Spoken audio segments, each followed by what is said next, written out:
If you are wondering if this Lambretta G350 Series 2 is my Lambretta, it's not.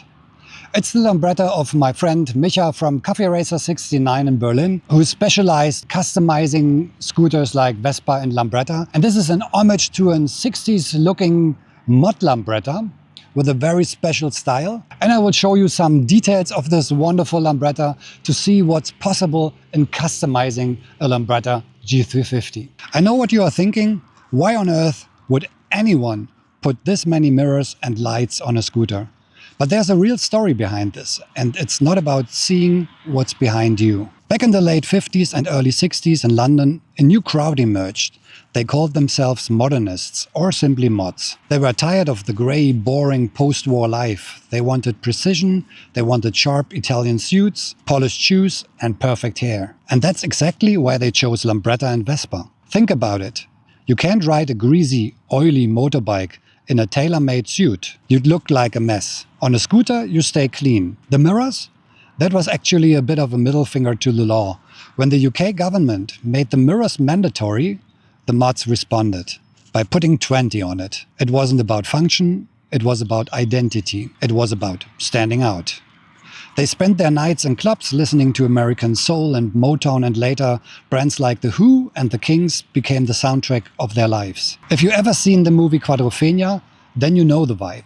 It shows the tension, the search for identity, and of course the legendary clashes with the rockers. You had the mods in their parkas representing the urban modern style, and the rockers in leather representing the traditional raw side of biking.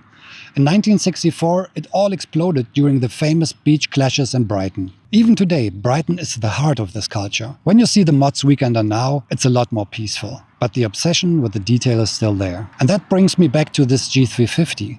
People always tell me, Mark, this look belongs on a vintage bike. But they forget one thing.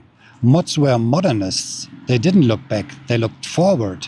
They wanted the newest tech and the cleanest lines. If this Lambretta G50 had been available in 1964, it wouldn't have been too modern. It would have been the king of the road. Let me start at the front. Here you can see this luggage rack. This is the original Lambretta one, made in Italy. Very practical. You can put a bag on the top. And this is combined with some crash guards, which are mounted here to the side. You can also get this as a single one, but this one is connected with these crash guards because you need the crash guards to mount the mirrors. And there are a lot of them. We have 5 mirrors here at the moment. Maybe it will become even more. Then here at the front, we have some additional LED lights in this beautiful shape, and they give you this classic look, and of course some functionality because you get a much better visibility. Next we have some bar end mirrors instead of the chrome ones. I would have taken some chrome ones, but I think these are only available in black. Quite small, but we have enough mirrors. And they are not made of glass, they are polished aluminium. In the back here there's a flat luggage rack, which is very nice, fits very good to the lines of the Lambretta. You can put a bag here, so it's practical, and I think fits very good to the style of this Lambretta. Yeah, and now the main change on this Lambretta. These are the side panels. And for all my visitors from the UK, look at this. Beautiful Union Jack.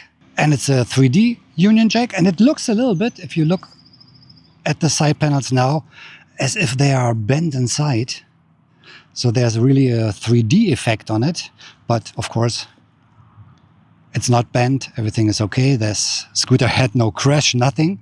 So it's a very interesting look with these side panels. This is not sprayed, it's a wrap design, but very well made and looks really beautiful on the scooter.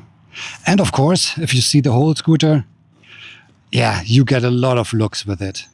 And this reminds me very much of the 60s and the style of the Lambrettas. But of course in a new era with modern technique, 330cc engine, automatic CVT transmission, full LED lights, and I think maybe a little bit more reliable than a Lambretta from the 60s.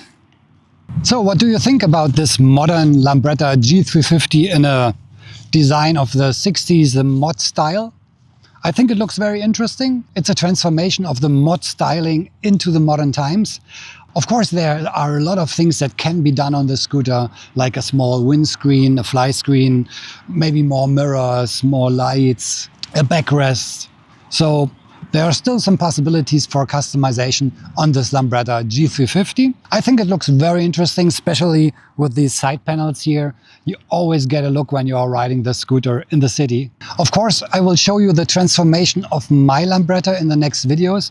A lot of things are planned, but they are more functional because I'm planning a long road trip with my Lambretta. So it's not all about the design, it's more about the practicality for long distance rides. So I hope you liked the video, and if you did, give me a big thumbs up. Don't forget to subscribe to the channel. I see you in the next video. Ride safe, take care, and cheers.